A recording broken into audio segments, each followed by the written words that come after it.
willing to come to the group and just be open and honest.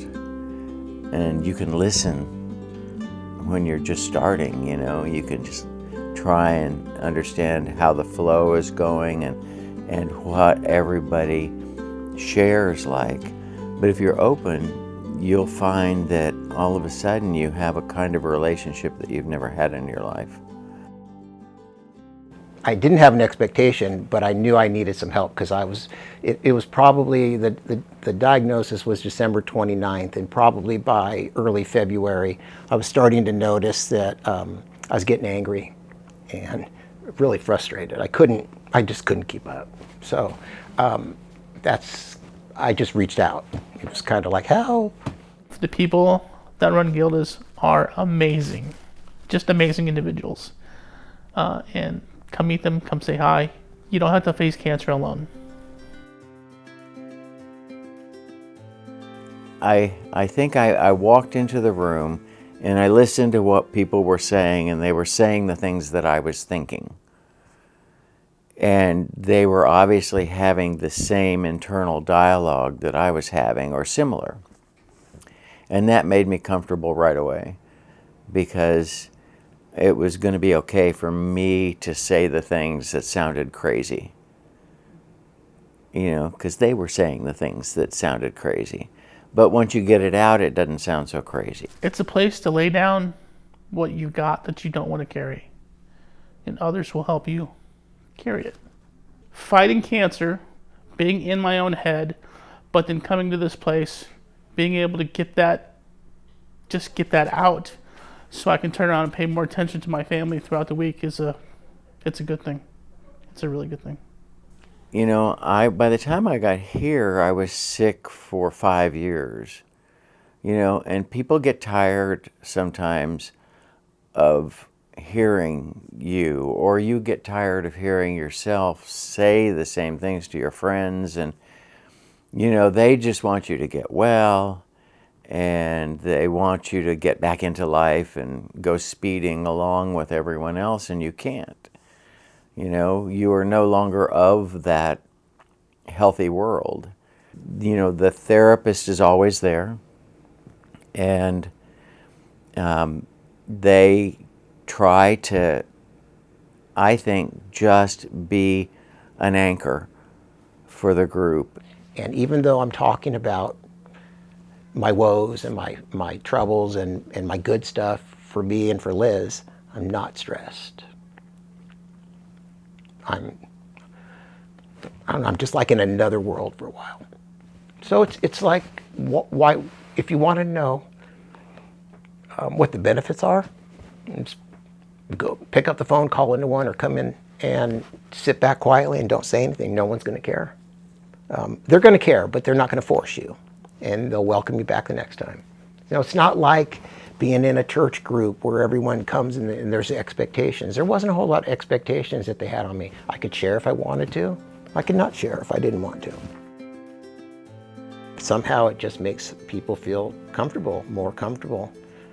Quite honestly, even though I see all the different screens on my screen, I don't even really think that I'm doing that. I really think that I'm sitting in a room at this point. The first couple of weeks, yeah, this is Zoom and look how exciting it is, but I don't even notice that anymore. It's, you know, I can get on and I can share and feel completely like I'm there or not there, like I'm live or I'm on Zoom, and it's worked out just great. I don't feel like it's any less. I don't think it's less of a relationship with somebody just because I have not seen them or shook their hand or been right there.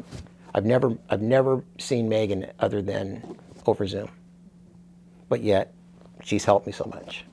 The virtual option helps a great number of people who have that hard time to step out. I think it's helped. I came in the virtual world and all I see is positives. I always have a place at my support group. I always have a place that I can go where people will hear me and they will tell me when they think that I'm just spinning my wheels, you know, and they will keep me grounded and keep me centered, and I won't ever get judged. It's a group of people that I always feel safe with. It's also a commitment too, because especially if you're going to be in a group for a long period of time, I mean, you have to maintain relationships, and you have to be basically kind with each other, you know? And you can say difficult things to each other if you are coming from a kind place. And I think that's what also is available to you in group, is real loving kindness from other human beings. Love. There. Love. That's what I learned that was unexpected. I didn't realize that I could love so many other people. That's the biggest surprise to me, is just how much empathy and how empathetic that I can be while I'm going through all my own stuff. But I think by opening up my heart, it's helped me far more. I'm an old timer in my group.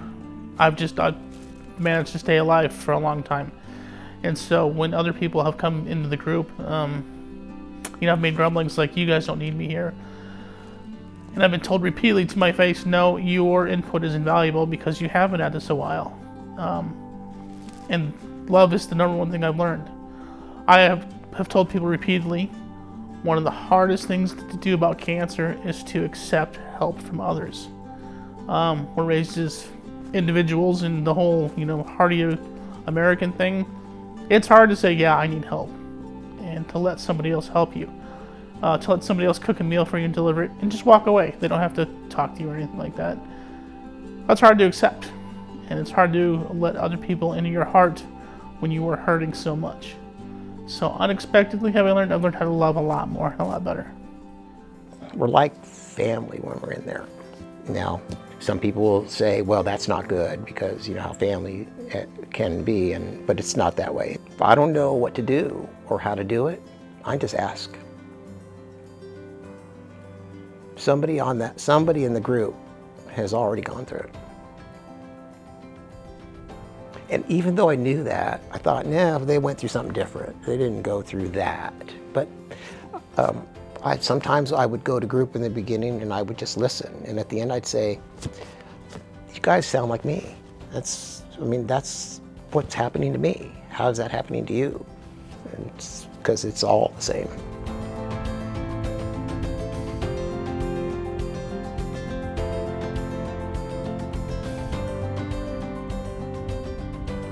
I think that's one of the things that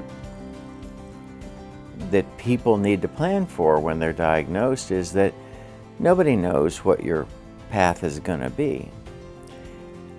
But your path will be easier if you're surrounding yourself with people who are having the same kind of experience as you are. And you might just need to get ready to live, because the doctors are wrong sometimes, and we do live.